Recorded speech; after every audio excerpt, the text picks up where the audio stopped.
Astaghfirullah. Masyarul muslimat yang dimuliakan Allah Azza wa Jalla, ada yang mengatakan bahwa wudu itu adalah ibadah yang merupakan kekhususan umat Islam. Tapi ada juga yang mengatakan tidak, bahkan seluruh para nabi juga disyariatkan wudu. Tapi ada juga yang mengatakan maksudnya dikhususkan syariat wudu kepada umat Islam itu caranya, di mana cara wudu kita berbeda dengan cara wudu umat-umat sebelum kita. Dan wudu sendiri adalah salah satu identitas kaum muslimin yang kelak di akhirat Nabi SAW tidak akan mengenali umatnya kecuali mereka berwudu. Dan itu dijelaskan dalam sebuah hadis di mana Nabi SAW satu hari dia sedang mengunjungi para syuhada yang ada di Uhud. Tentu tujuannya Nabi SAW ingin mengenal atau mengenang jasanya para syuhada. Itulah Nabi tidak pernah melupakan kebaikan siapapun. Makanya dikunjungi. Seolah-olah Nabi ingin mengatakan, kalaulah bukan karena Allah kemudian jasa-jasa para syuhada, tentu kalian tidak seperti ini. Makanya penting, apalagi kita kemarin 17 Agustus, hari kemerdekaan kita mengenang para pahlawan yang sudah memerdekakan negeri ini. Kalau bukan karena Allah kemudian mereka para pahlawan, tentu kita tidak merdeka di bumi Indonesia ini. Itu yang melakukan Nabi saat ziarah mengunjungi kuburan para syuhada Uhud itu. Yang menarik adalah sepulangnya Nabi SAW mengunjungi para syuhada Uhud itu, Nabi SAW tiba-tiba menangis. Kemudian mengatakan, asfaqtu li ikhwani, aku rindu ingin berjumpa dengan teman-temanku. Sahabat heran, karena di sekeliling Rasul adalah teman-teman Rasul, para sahabat.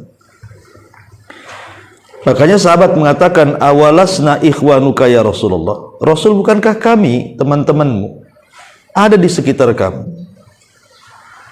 Maka Nabi SAW mengatakan, kalian bukan teman-temanku, kata Rasul.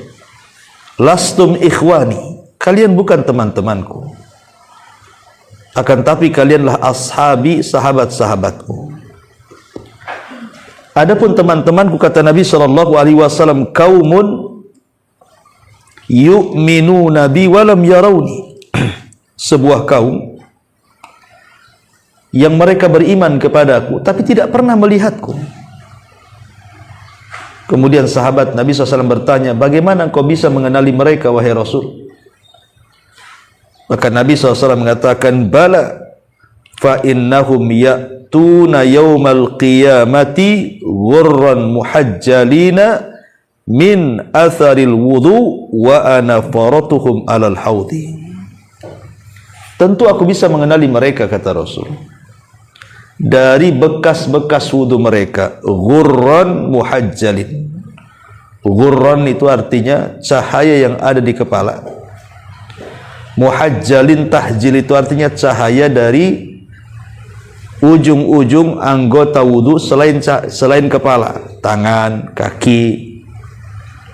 Jadi nanti pada hari kiamat Nabi SAW mengenali kita itu dari bekas-bekas wudu kita. Karena anggota wudu kita itu akan bercahaya nanti pada hari kiamat. Dengan itulah Nabi SAW mengenali kita. Maknanya kalau kita tidak pernah berwudu, macam mana Rasul akan kenal umatnya? Makanya wudu itu identitas. Kalau kita mengaku umat Rasul, umat Muhammad SAW, maka kita harus senantiasa menjaga wudu. Makanya ada hadis yang mengatakan, la yuhafid 'alal wudu illal mu'min. Tidak mungkin orang itu menjaga wudunya kecuali dia seorang mukmin. Kalau selain mukmin tidak mungkin menjaga wudu. Hanya orang yang berimanlah yang menjaga wudu. Karena tahu wudu itu identitas masalahnya. Masyaallah muslimat yang dimuliakan Allah Subhanahu wa taala.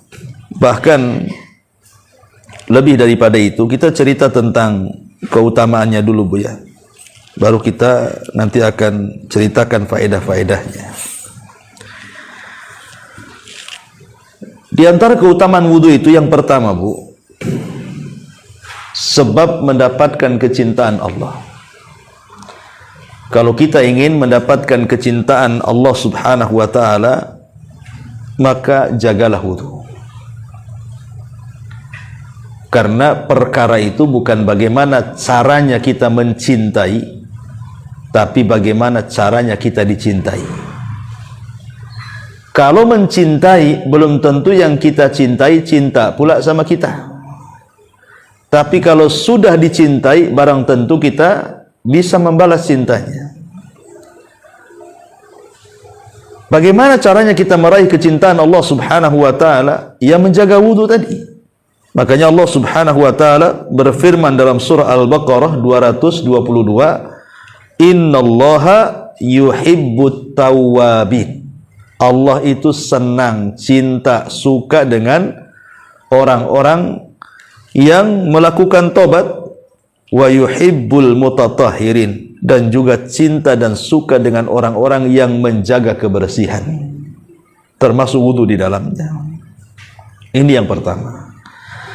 Yang kedua, sebab mendapatkan surga Allah Subhanahu wa taala.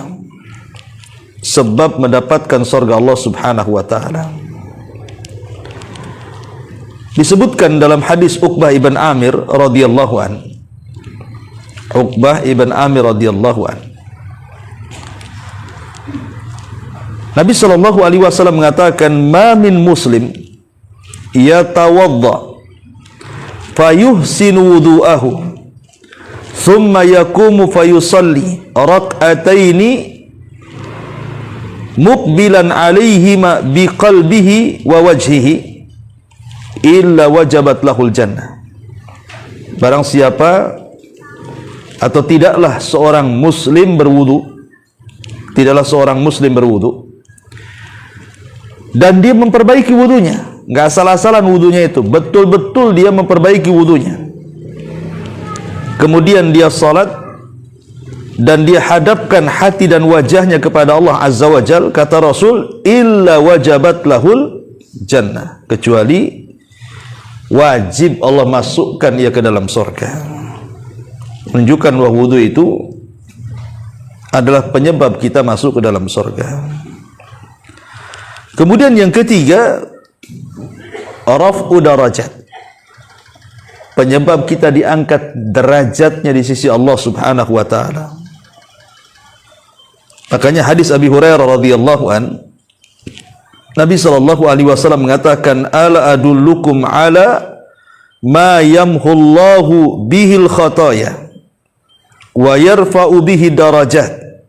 Qalu bala ya Rasulullah. Qala isbaghil wudu 'alal makarih wa kathratil khuta ilal masajid wa intidharus salati ba'da shalah.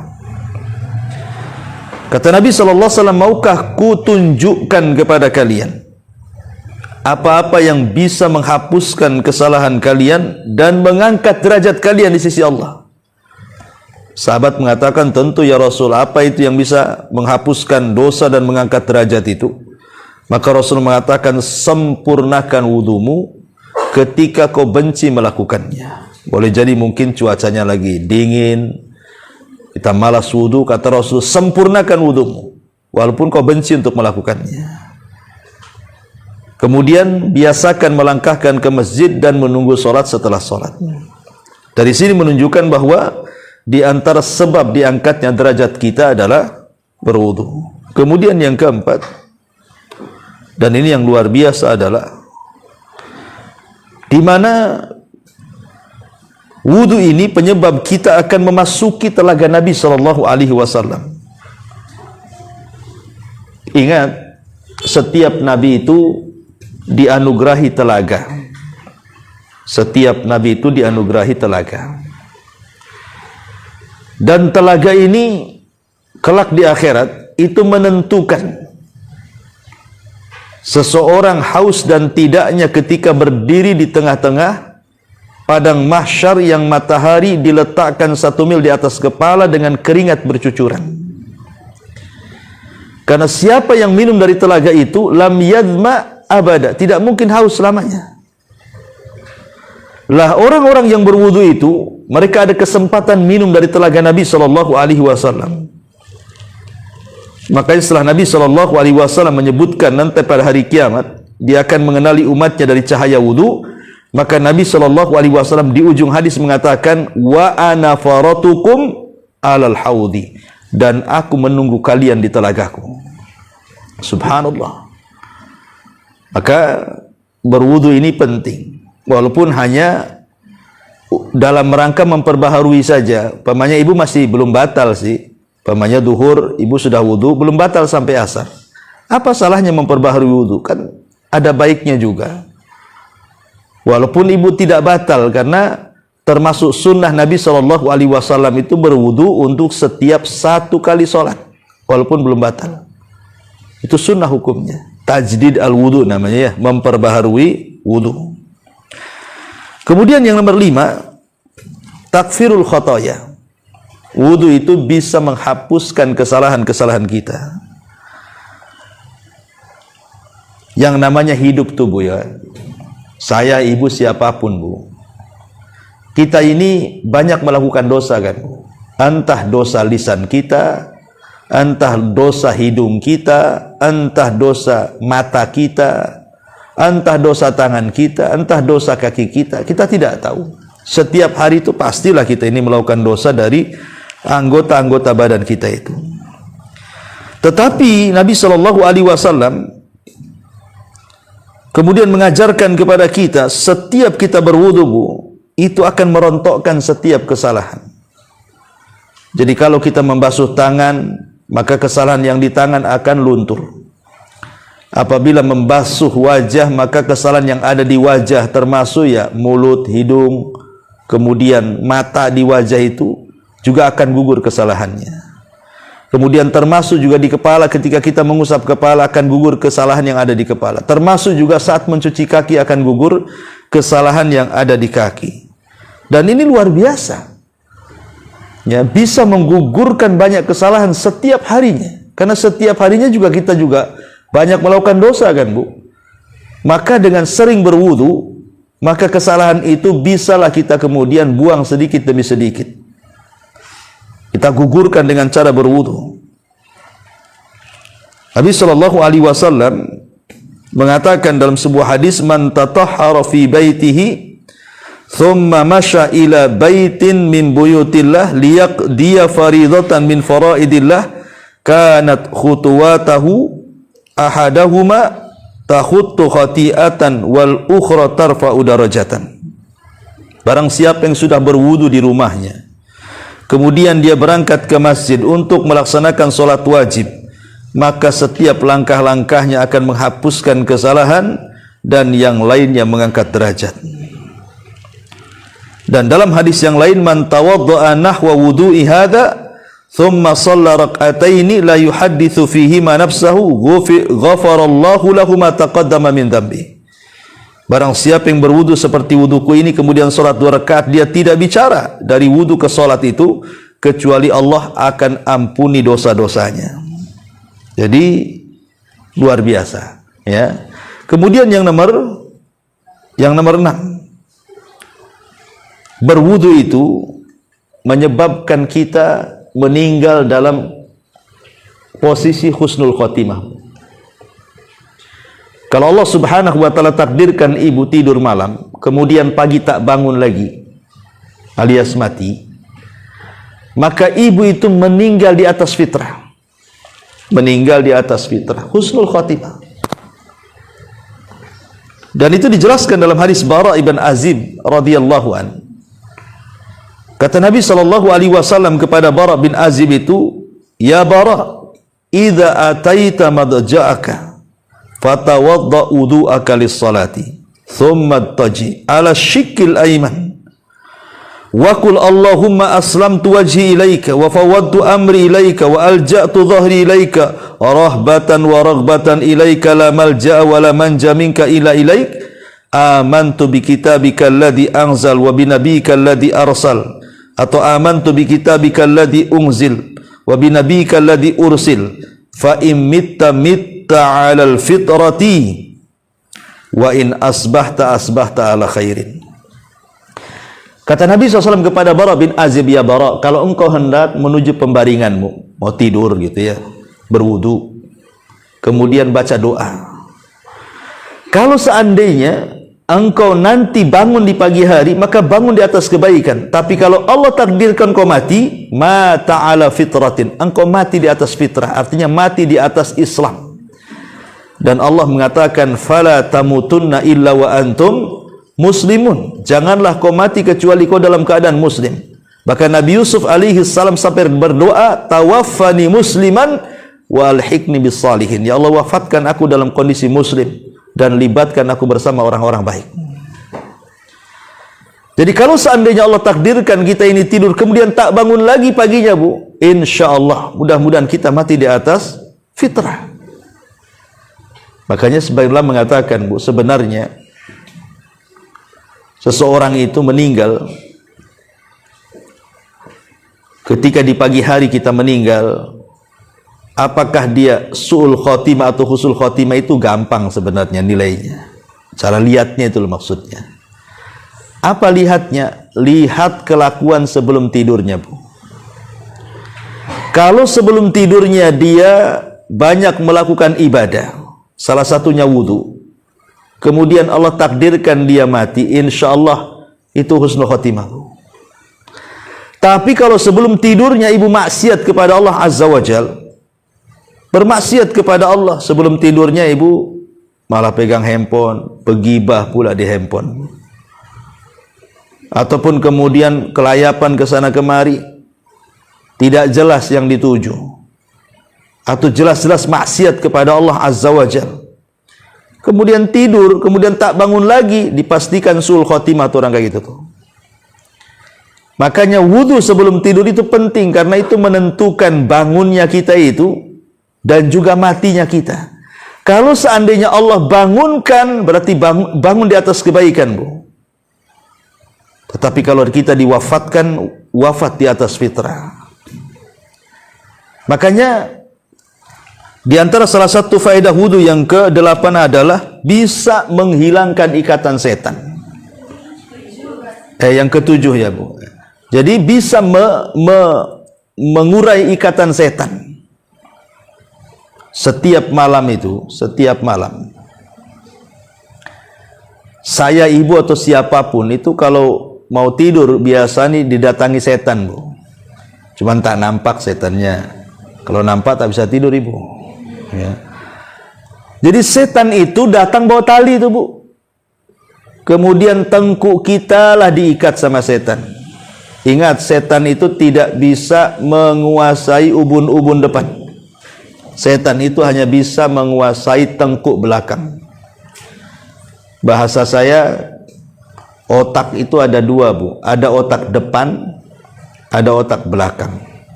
Kalau orang barat mengistilahkan otak kiri sama kanan. Kalau kita otak depan dengan belakang. Otak depan itu disebut ubun-ubun, otak belakang itu disebut tengkuk namanya. Ya. Ubun-ubun itu tidak bisa dikuasai. Makanya Al-Quran sendiri menceritakan ketika iblis bersumpah untuk menggoda anak Adam, dia hanya bisa menggoda dari arah kiri, kanan, depan, belakang. Atas tidak. Atas tidak bisa digoda oleh setan, maksudnya ubun-ubun. Karena ubun-ubun itu di tangan Allah Azza wa Jalla. Tapi setan bisa mengganggu kepala kita itu hanya dari tengkuknya saja. Dengan cara apa? Ya'qidus syaitan ala qafiyati ahadikum idh huwa nam. Jadi setan itu setiap malam akan datang mengikat tengkuk kita saat kita sedang tertidur, 3 uqad, 3 ikatan.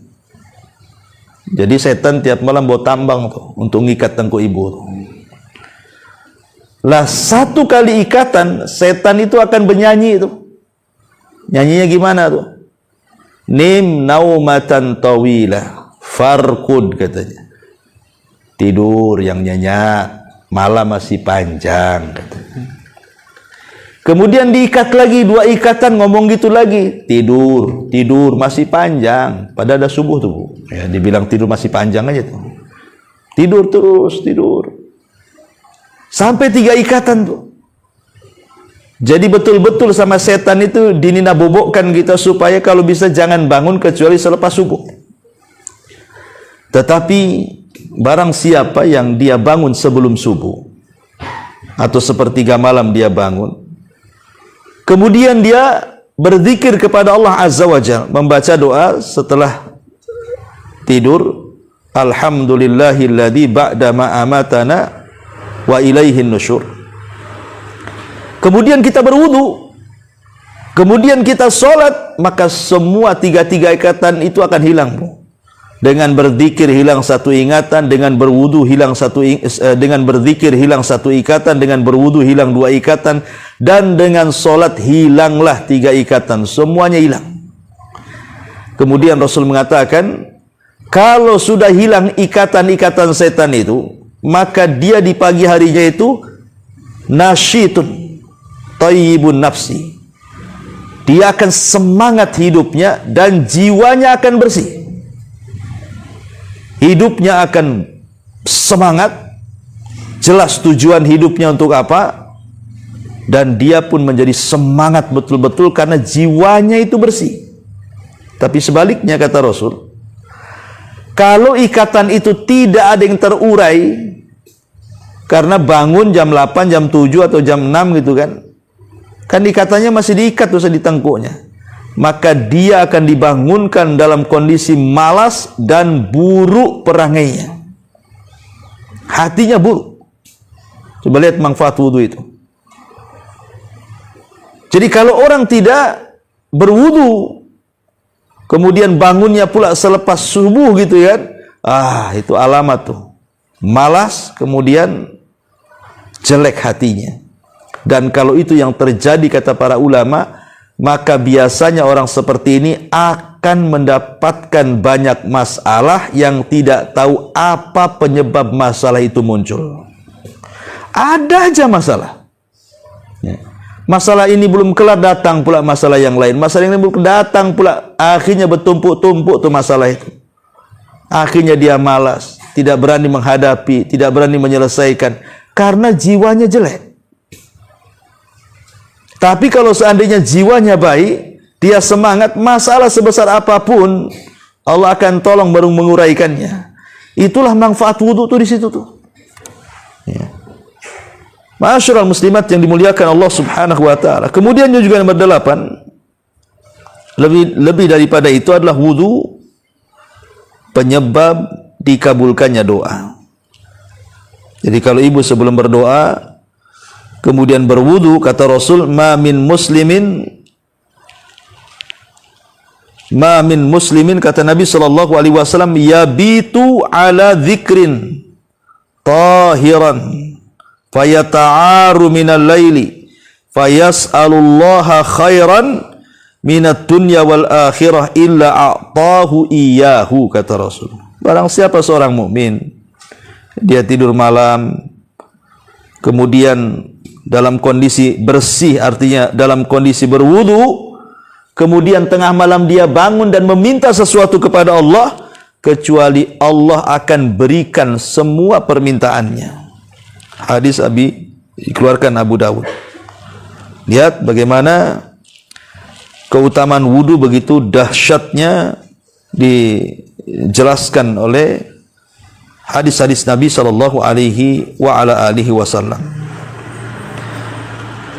Ma'asyiral muslimat yang dimuliakan Allah Subhanahu wa taala. Kemudian apa lagi?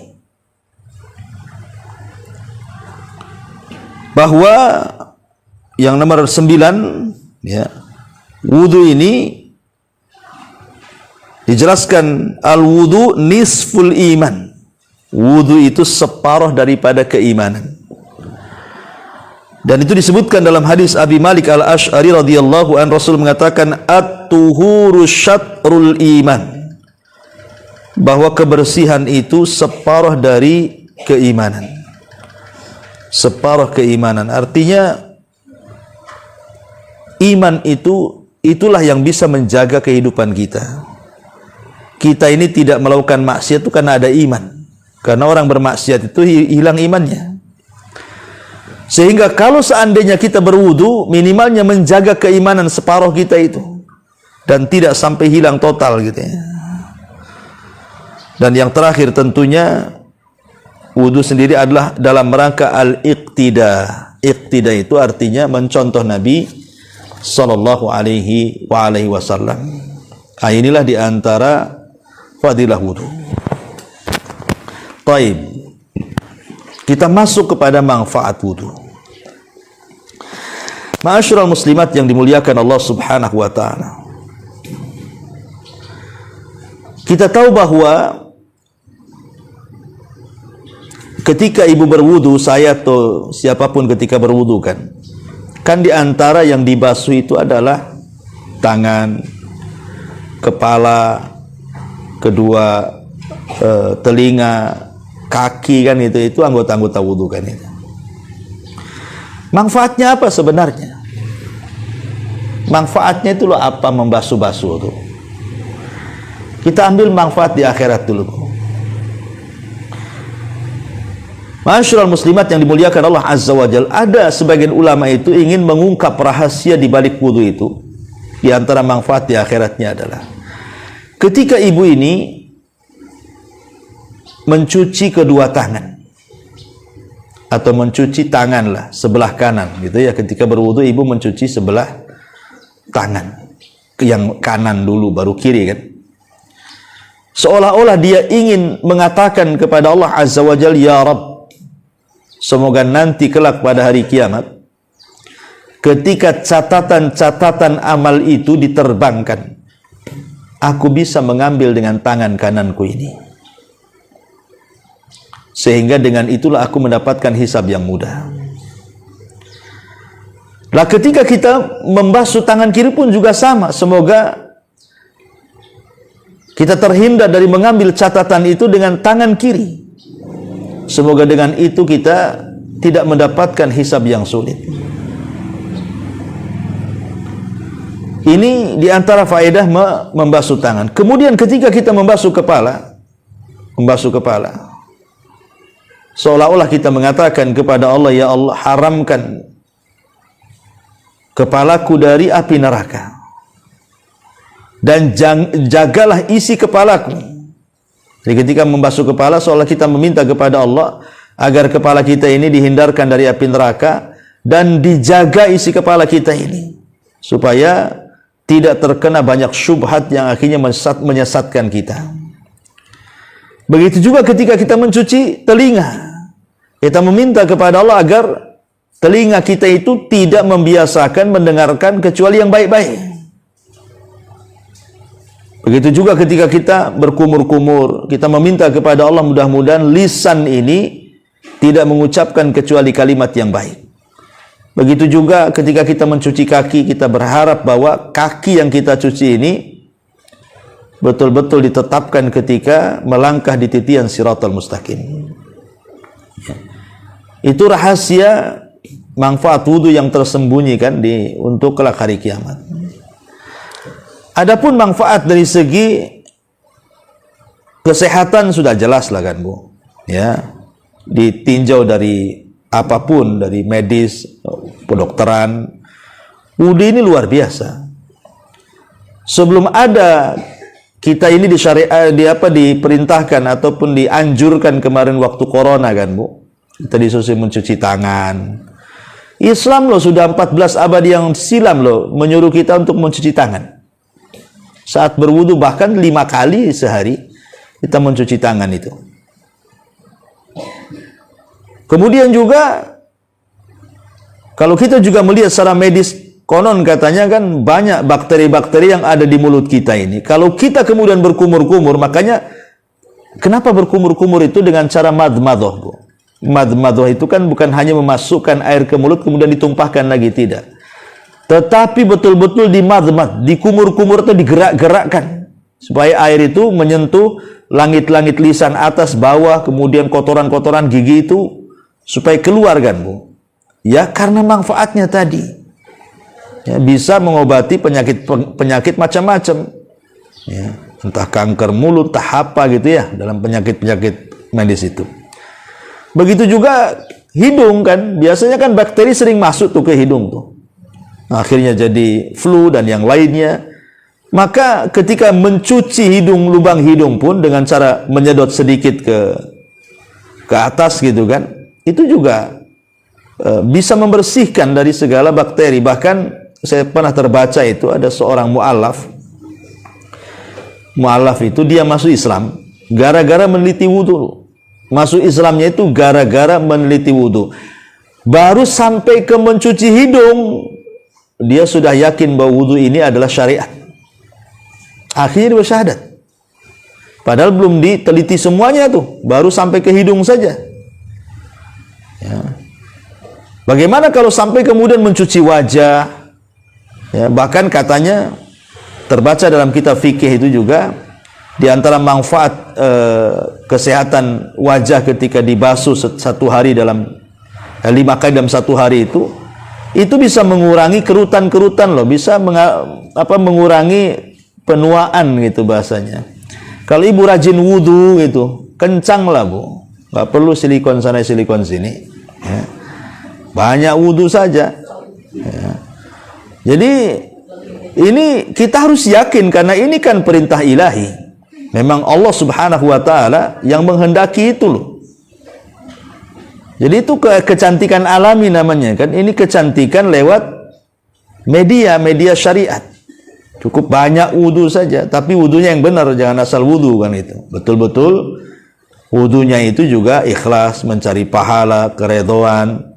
Nanti Allah Subhanahu wa taala akan berikan ganjaran yang banyak. Selain daripada itu juga kesehatan. Bahkan saya pernah terbaca buku apa namanya? Dahsyatnya terapi wudu gitu judulnya kalau nggak salah tuh. Saya terbaca, ada lama saya baca buku itu. Itu katanya bisa melancarkan peredaran darah, Bu. Jadi bisa melancarkan peredaran darah. Bahkan ada seorang ulama, saya lupa namanya. Jadi dia menjelaskan semenjak aku merutinkan wudu, setiap aku membasuh kepala dengan air saat wudu itu, Bu, itu bisa menguatkan hafalan. Jadi ada ulama yang mengatakan setelah aku mendawamkan berwudu, setiap aku batal aku wudu lagi katanya. Alhamdulillah katanya, hafalanku tidak pernah hilang. Hafalanku tidak pernah hilang. Tapi bukan beda. Kalau ibu itu berwudu justru hilang hafalannya karena memang nggak punya hafalan kan, Bu. Jadi apa yang mau tahan di kepala, hafalan pun tak punya kan itu.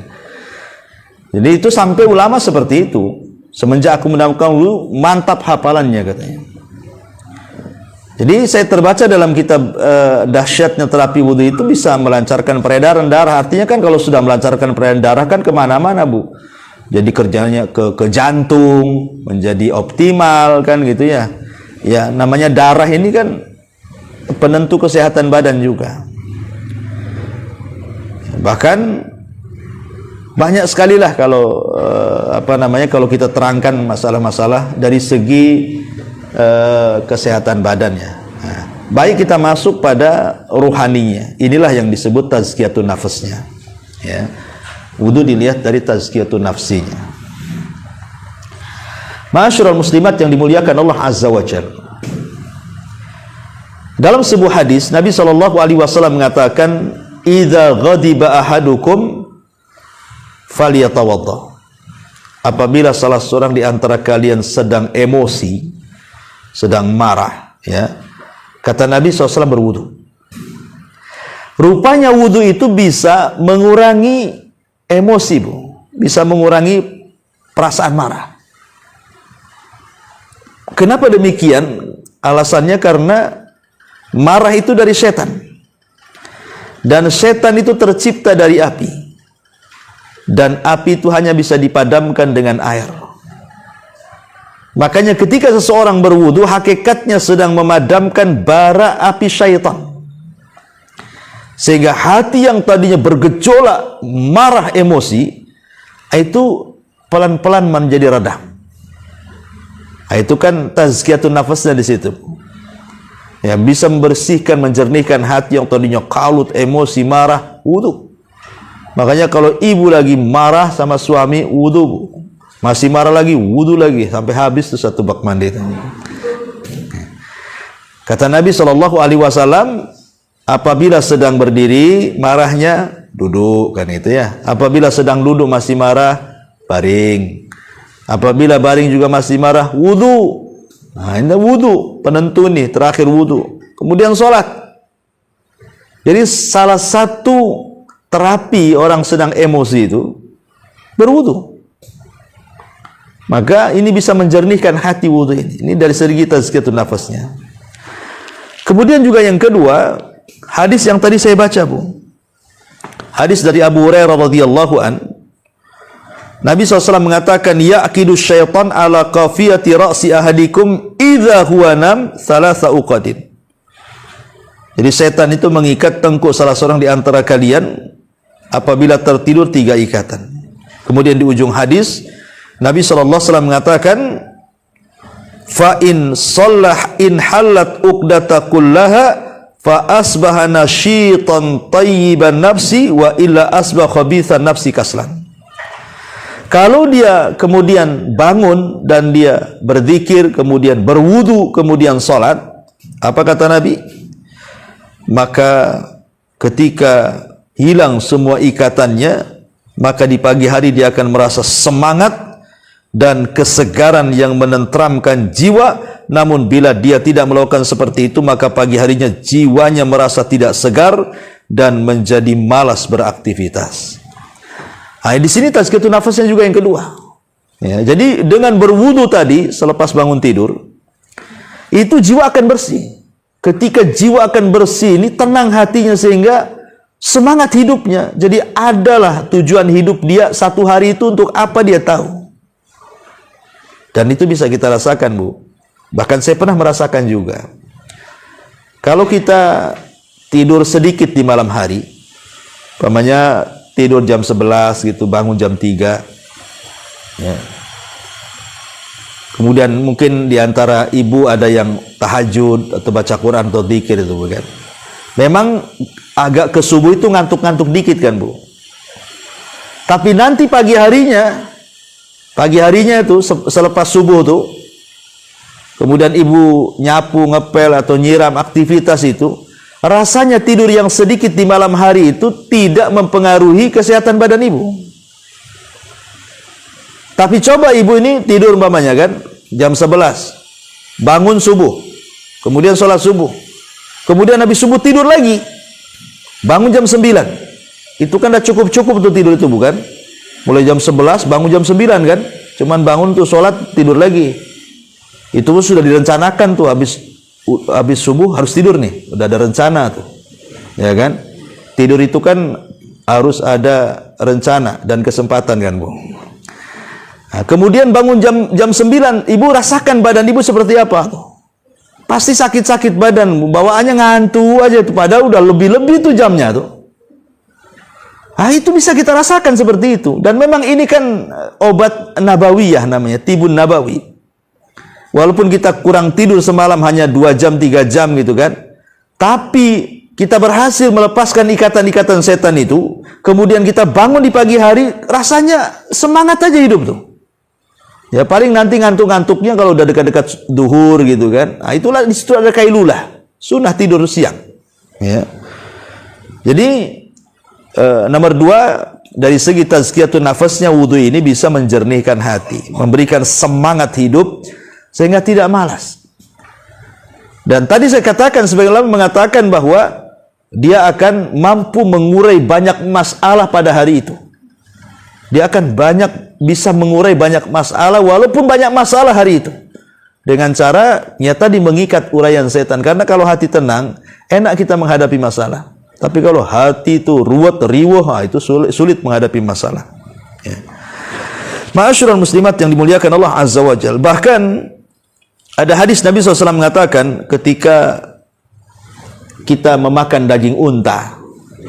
Ketika kita makan daging unta kan Bu, Nabi memerintahkan untuk berwudu. Tapi kalau kita makan daging kambing, Rasul tidak merintahkan kita berwudu. Dari sini kata para ulama, salah satu nawaqidul wudu, pembatal wudu itu adalah ketika kita makan daging unta.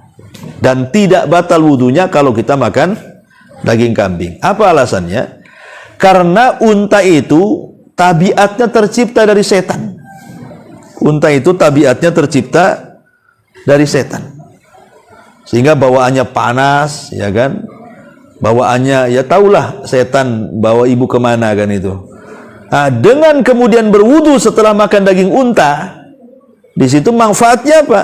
Ya tadi supaya meredamkan hati yang sudah makan daging yang tercipta dari tabiat setan tadi.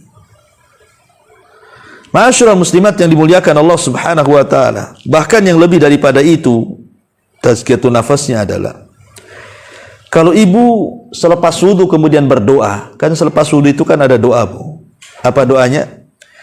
Kata Nabi SAW, man tawadda'a fa ahsanal wudu thumma qala, barang siapa yang berwudu kemudian dia perbaiki wudunya tuh, kemudian dia berdoa selepas wudu, asyhadu an la ilaha illallah wahdahu la syarikalah wa asyhadu anna muhammadan abduhu wa rasuluh, Allahumma ij'alni minat tawabina waj'alni minal mutatahhirin, futihat lahu samaniyatu abwabil jannah yadkhulu min ayyiha sya'a. Kata Rasul, kemudian dia berdoa, aku bersaksi tidak ada sesembahan yang berhak disembah kecuali Dia, dan aku bersaksi Muhammad adalah hamba dan Rasulnya. Ya Allah, jadikan aku termasuk hamba-hambamu yang bertobat, dan jadikan aku termasuk hamba-hambamu yang senantiasa bersuci. Maka kalau kita membaca doa ini, Allah akan buka padanya 8 pintu sorga, dan ia boleh masuk dari 8 pintu sorga yang ia kehendaki. Pendek tapi luar biasa. Ya Allah. Jadi doa habis wudu pendek, asyhadu alla ilaha illallah wa asyhadu anna muhammadan abduhu wa rasuluh, Allahumma ij'alni minal tawabina waj'alni minal mutatahhirin. Tapi lihat faedahnya. Ya. Di dalam kandungan doa selepas wudu itu inti daripada tauhid, Bu. Itu inti daripada tauhid. Kalau wudu, saya katakan tadi, lebih ke porsinya membersihkan badan. Ya, lebih porsinya itu membersihkan badan ya Bu ya. Umpamanya penyakit mulut, penyakit yang ada di muka, yang ada di kepala, yang ada di tangan, yang ada di kaki, kemudian bisa melancarkan darah, macam-macam lah penyakit bisa diobati dengan wudu itu. Artinya lebih ke badan. Tapi kalau doa selepas wudu itu lebih ke hati, tazkiyatun nafas. Karena dalam hati manusia itu kan macam-macam, Bu. Ada syiriknya, ada bid'ahnya, ada hasadnya, ada dendamnya, ada dengkinya, ada irinya, macam-macam lah penyakit hati itu, Bu. Makanya wudu ini bisa menghilangkan penyakit badan, doa selepas wudu itu bisa menghilangkan penyakit hati. Ketika kemudian penyakit badan hilang, penyakit hati hilang, makanya ibu betul-betul menjadi orang baik tuh. Mudah untuk bertobat, waj'alni minat tawabin. Mudah untuk bertobat. Karena penghalang-penghalangnya sudah tidak ada. Orang itu kalau susah bertobat itu kan karena ada penyakit hatinya, ataupun ada penyakit badannya. Ketika dua-duanya sudah hilang tuh, penyakit badan sudah hilang dengan wudu, penyakit hati hilang dengan doa selepas wudu, berarti mudah dia untuk bertobat. Makanya para ulama ketika memberikan syarahan kepada doa selepas wudu, mereka mengatakan walamma kanati taubatu taharatul batini an adrani dzunubi wal wudu'u taharatul zahir anil ahdatsil mani'ati minat taqarrubi ilaihi ta'ala nasabal jam'u bainahuma Fa idza fa'ala dzalik futihat abwabul jannah ats-tsamaniyah. Ketika tobat itu membutuhkan kebersihan hati. Ketika tobat itu membutuhkan kebersihan hati, dan itu bisa dilakukan dengan cara apa? Doa selepas wudu. Itulah untuk membersihkan hati supaya kita mudah bertobat. Dan ketika kemudian wudu sendiri adalah bisa membersihkan kotoran-kotoran badan, apabila dijumpakan bersihnya badan dan hati, maka orang itu mudah untuk melakukan tobat dan mendekatkan diri kepada Allah Azza wa Jalla. Disitulah letak tazkiyatun nafasnya. Ya, walaupun wudu sendiri tadi saya sudah katakan ada dari sisi tazkiyatun nafasnya ada, tapi porsinya lebih banyak kepada membersihkan badan. Tapi kalau ingin lebih membersihkan hati, artinya ingin sempurna badan bersih, hati bersih, jangan tinggalkan doa selepas wudu. Jangan. Sayang gitu kan, karena banyak di antara kita itu yang melalaikan doa selepas wudu. Dia hanya mementingkan kebersihan badan, tapi bersihnya hati tidak. Padahal justru doa selepas wudu pun tak kalah pentingnya dengan wudunya tuh. Karena beda manfaatnya. Kalau wudu membersihkan badan, kalau doa selepas wudu membersihkan hati. Maka saya nasihatkan, jangan tinggalkan. Kan sebentar saja kok, asyhadu an la ilaha illallah wahdahu la syarika lahu wa asyhadu anna Muhammadan abduhu wa rasuluhu Allahumma ij'alni minat tawwabin wa ij'alni minat tawwabin. Kan sebentar aja, Bu. Tapi lihat manfaatnya. Luar biasa. Ya. Ma'asyiral muslimat yang dimuliakan Allah Subhanahu wa taala, inilah di antara manfaat wudu ditinjau dari segi tazkiyatun nafas.